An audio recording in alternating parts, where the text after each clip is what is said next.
आने वाली पीढ़ी तो शादी के नाम से डरने लगी है। मैं कई बड़े बड़े घरों में जाता हूँ ना, और फिर अभी एक बहुत बड़ा एक कोई फैमिली है, मैं उसके बारे में ज़्यादा नहीं बताऊँ, नहीं तो वो अगर चैनल पे सुन रहा होगा तो सोचेगा कि लो महाराज जी तो मेरे बारे में है।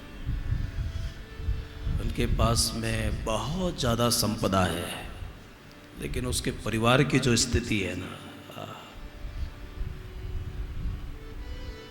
पिताजी को कैंसर है, माताजी को आंखों से दिखना बंद हो गया है। बहुत संपन्न घर की बेटी थी, क्योंकि हजारों करोड़ों की संपदा है। बहुत एक नामचीन आदमी, और फिर जिससे ब्याह किया घर छोड़ के भाग गई है। और वो बेचारा धंधा करे कि घर को देके क्या, तलाक वो ठीक से देती नहीं है, ऐसा उसको फंसाया है।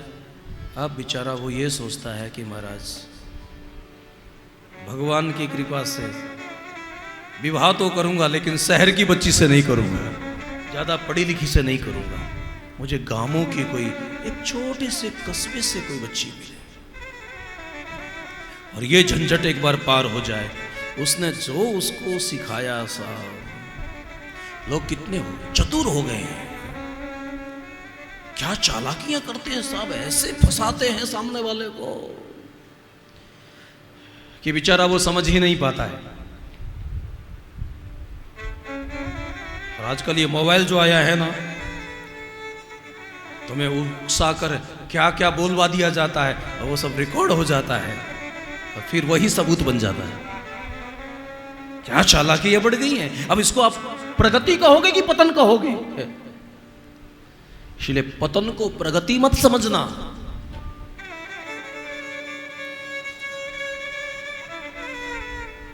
पहले एक जमाना था, दुनिया की हर बहू सास से डरती थी। अब लोग माने या ना माने, लेकिन आज की स्थिति है कि हर सास को बहू से डरना पड़ता है। ना माने बात अलग है, वो अपनी घर की एक इज्जत होती है, घर की एक व्यवस्था, इसलिए लोगों को ना बोला जाए वो बात ठीक है, लेकिन दुनिया की लगभग सास। अब बेचारी इस पीढ़ी को बहुत सहना पड़ा।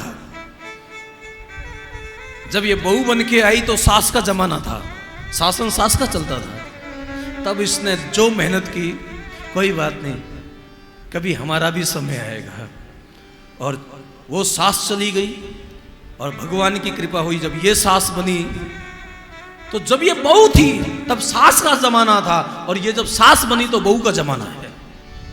इसलिए इस पीढ़ी को है ना बड़ा बड़ा संघर्ष करना पड़ा है इस पीढ़ी को।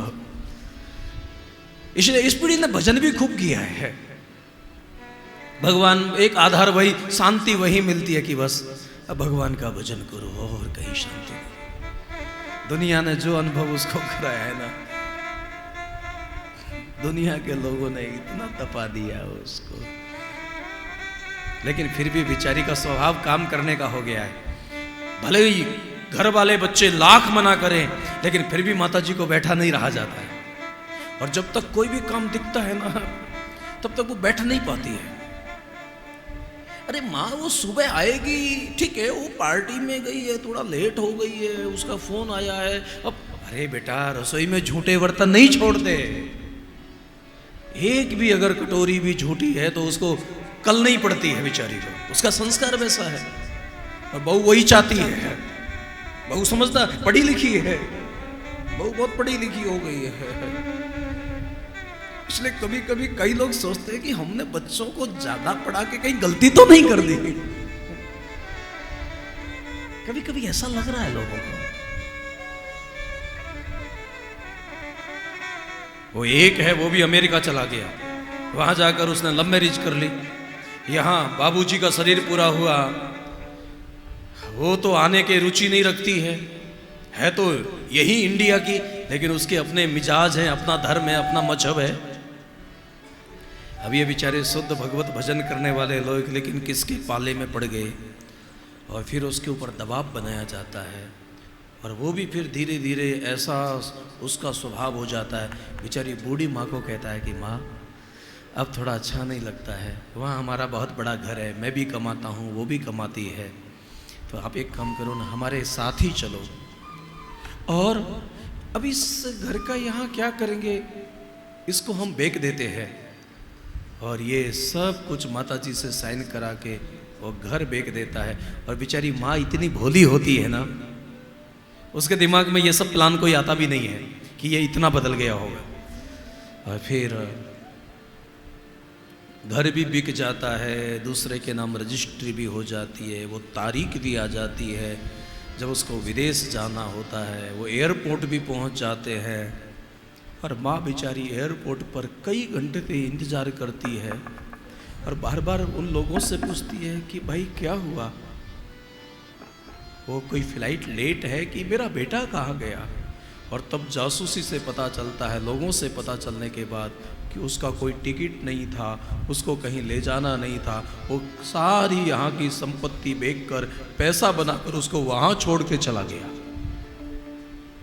बहुत होशियार हो गए लोग। और ये घटनाएं जब अखबारों में छपती है,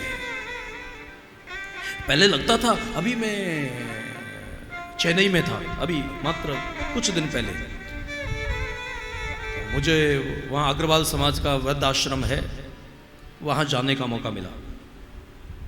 तो वहाँ मैंने जो दृश्य देखे ना साहब, सच में अगर मैं आपको कहूँगा तो एक बार तो आपको लगेगा कि ये बातें सच्ची नहीं हो सकती हैं, कि कुछ बना के कहा जा रहा है।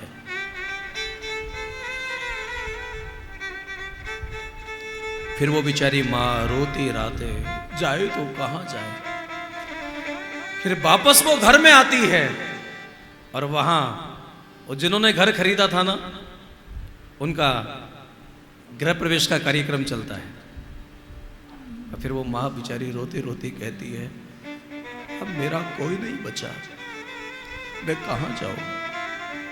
मैं इस घर की मालकिन थी, उसके बाबूजी ने बहुत मेहनत करके इस कोठी को बनाया, लेकिन अब मैं इस घर की नौकरानी बन के यहाँ काम करूंगी, मुझे यहाँ से निकालो मत।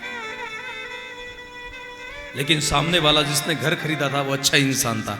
नहीं नहीं माँ, कोई बात नहीं, आप आराम से रहो, कोई दिक्कत नहीं है हमें।